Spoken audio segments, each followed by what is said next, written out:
Hello family, welcome back to my new blog. কেমন আছেন আপনারা সকলে? আশা করি সকলেই অনেক ভালো আছেন। আজকে রবিবারের সকাল, আর আজকে রবিবার, আর আমাদের রান্নার কাকিমাও নিয়ে নিয়েছে ছুটি। তো আর কি, সকালবেলা রান্না বসাতে হলো। উঠেই আগে চাটা করে দিচ্ছি, আর ভাতও একপাশে বসিয়ে দিয়েছি। তো সকালে সবাইকে চা দিয়ে দিলাম, আর এই যে আমি এখন বেগুন আর আলুটা ভেজে নিচ্ছি, কারণ সকালে ডাল, বেগুন, আলু ভাজা এইটুকুই করবো। সকালে এই দিয়ে খাওয়া হয়ে যাবে, তাহলে দুপুরে আবার মাংস এসব হবে, সেই জন্য সকালে আজকে আর বেশি তরকারি কিছু করব না। তো এই যে ছেলের তো আলু ভাজা হলে আর কিছু নেই, তো সেই জন্যই ডাল আলু ভাজাই করে নিলাম। আর আমি ছেলের ভাত বেড়ে নিয়েছি, সঙ্গে এই যে ভাজাভুজি সব আছে, ডাল আলু ভাজা, এখানে মানে ভেন্ডি উচ্ছে সব রকম ভাজাই আছে, আর সঙ্গে ডালটাও নিয়ে নিলাম। আর ডালের মধ্যে দিয়েছি আমি এই যে গাজর গাজর দিয়ে ডাল বানানো হয়েছে। তো ছেলেকে সবে 2 গাল খাইয়েছি, তার মধ্যে ওর হাজবেন্ড বেরোচ্ছে, চিকেন আনতে যাবে। ছেলে যেই দেখেছে বাবা যাচ্ছে, ও আর কিছুতেই খাবে না। তো আমি আর কি করব, রেখে দিলাম যে ঠিক আছে 2 গাল খেয়ে তুই চলে যা, আবার যাবি পরে না আসলে থাকবি? খাইয়ে দেবো। এই যে হাজব্যান্ডের মানে ওর বাবার সঙ্গে বেরোচ্ছে এখন, চিকেন আনতে যাবে। যাবি না? আর এই ছুটির দিনগুলোই তো বাবাকে কাছে পায়, আর বাবা বাজারে গেলে ও আর একদমই ঘরে থাকতে চায় না, ও বাবার সঙ্গে বেরোতে ভীষণ পছন্দ করে। হাঁটতে না পারলে ওকে বাড়িতে রেখে যা, বাড়িতে রেখে যা।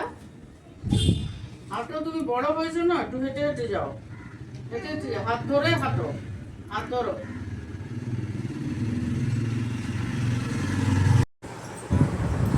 এরপরে হাজব্যান্ড কিন্তু বাড়ি আসলো, আসার পর ওকেও খাবার দিয়ে দিলাম। আর হাজব্যান্ডের আজকে রবিবার ছুটির দিন হলেও ওর একটা লবণ কাজ আছে? পড়ে গেছে, যেই কারণে ওকে যেতেই হবে। ওই কাজে, মানে অফিসের কোনো কাজ না, নিজেরই একটা পার্সোনাল এটা দরকারি আপেল কাজে ও নিয়ে নেবো? বেরিয়ে যাচ্ছে। তো আমি ওকে ভাত দিয়ে দিলাম, ওইটা ও খেয়ে নিল। যেহেতু ছুটির দিনও বাবা বেরিয়ে যাচ্ছে, কি ছেলের তো বানিয়েছে মনটা বাবা? খারাপই হচ্ছে। ছেলে তো বলছে বাবা তোমাকে যেতে হবে না। এত সুন্দর আমি বলছি হয়েছে। বাবা তাড়াতাড়ি চলে আসবে, তুমি মন খারাপ করো না। তুমি এত তো সুন্দর ছেলে গাড়ি এখন এই বানিয়েছো। ব্লগগুলো বানাচ্ছে বসে বসে। গাড়ির উপরে আবার কি ওটা? লায়ন?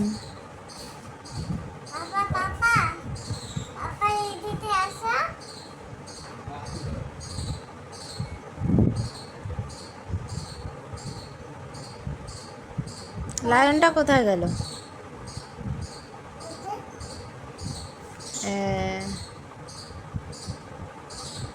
খুব সুন্দর হয়েছে পাপা।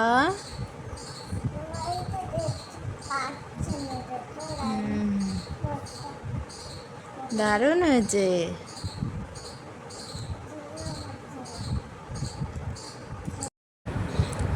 এই যে হাজব্যান্ড রেডি হয়ে যাচ্ছে,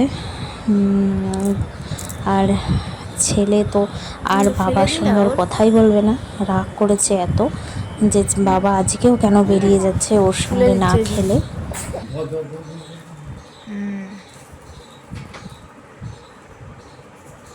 সকালে খাওয়া দাওয়া হয়ে গেছে, আর হাজব্যান্ডও বেরিয়ে গেল। এখন আমি শাশুড়ি মায়ের জন্য পরোটা ভাজছি, রুটি পরোটা দুটোই করব, মানে একবারে রাতের জন্য হয়ে যাবে আর এখনের খাবারের জন্য হয়ে যাবে। তো রুটি আমার হয়ে গেছে আগেই, আর এখন পরোটাগুলো ঘি দিয়ে ভেজে নিচ্ছি। আর দুধও দিয়ে গেল, তো দুধটাও জাল এই যে বসিয়ে দিলাম, বাড়িতে মিস্ত্রি কাজ করছে। তো চাও বানাতে হবে। তো এইদিকে এই যে আমার রুটিটা হয়ে গেছে, আর পরোটাও হয়ে গেল সব। এরপর আমি এখনও স্নান করিনি, ছেলেরও স্নান হয়নি। তো ভাবলাম যে ডালের সঙ্গে সকালে তো যা ভাজাভুজি হয়েছিল ওই সব শেষ, তো ভাবলাম ডালের সঙ্গে একটু বাঁধাকপির পকোড়া করি, আর মাংস তো থাকবেই। তো শুধু ওই মাংস পড়ে দিয়ে যাবে কি আর ভালো একবার। লাগে? তো সেই জন্য একটা ছুরি বাঁধাকপি নিয়ে যা, একদম ছোট দেখেই রাখা হয়েছে, তো সেটাই আমি বাজার কাটছি। থেকে আর নিয়ে যা, এইদিকে ছেলেও বাঁধাকপি কাটবে বলে বিরক্ত রান্নাঘর থেকে করছে। নিয়ে আসো।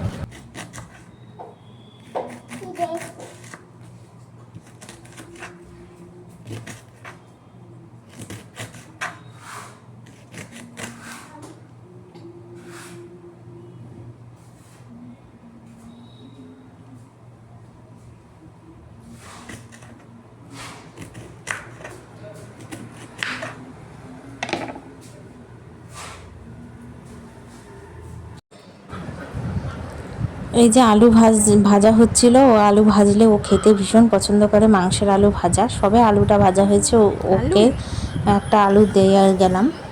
খাও। চিকেন এখনো হয়নি।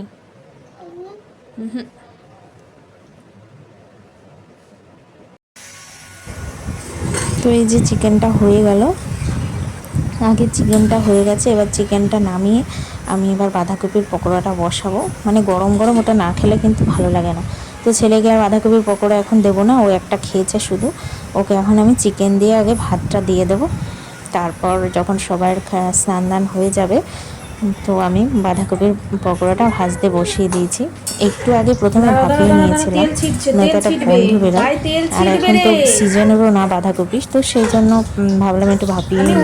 কিন্তু কচি একদম ছোটোই ছিল, সিদ্ধ হয়েই যেত, তাও একটু ভাপিয়ে নেওয়া হয়েছে। তো যাই হোক, আমি এই যে এখন ভেজে নিচ্ছি। ছেলে কিন্তু আবার গন্ধে গন্ধে চলে এসছে। ও এইসব ভাজা পুরি খেতে ভীষণ পছন্দ করে, যে কারণে আমি বেশি করতে চাই না, কিন্তু এত নিরামিষ খাওয়া হচ্ছে না, তো ভাজা পুরি ছাড়া ভাতও খাওয়া যাচ্ছে না।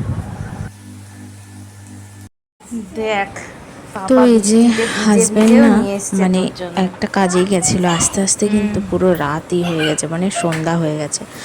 আর ছেলে তো বারবার বলেছে ওর জন্য ডক্টর সেট নিয়ে আসতে, বৃষ্টির মধ্যে ভিজে ও কষ্ট করে হলেও কিন্তু ডক্টর সেটটা নিয়ে এসছে ছেলের মুখে হাসি দেখবে বলে। একদম ভালো।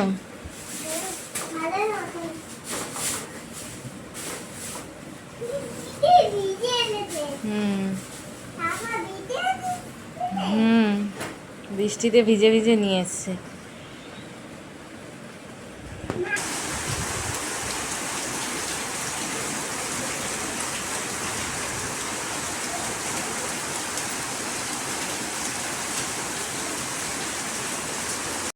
দেখি স্টেথোস্কোপটা গলায় দাও, দেখি কেমন লাগছে তোমাকে, ডক্টর লাগছে কি না।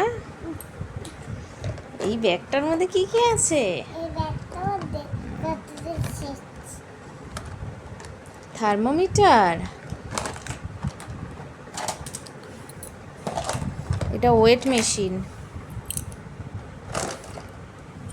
ইনজেকশন,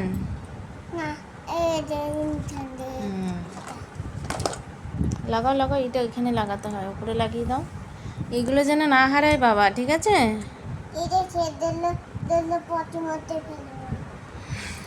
এগুলো কিন্তু বাবা অনেক কষ্টে এনেছে। এগুলো কি মাস্ক ফাক্স হবে হয়তো, এই যে এগুলো মেডিসিন।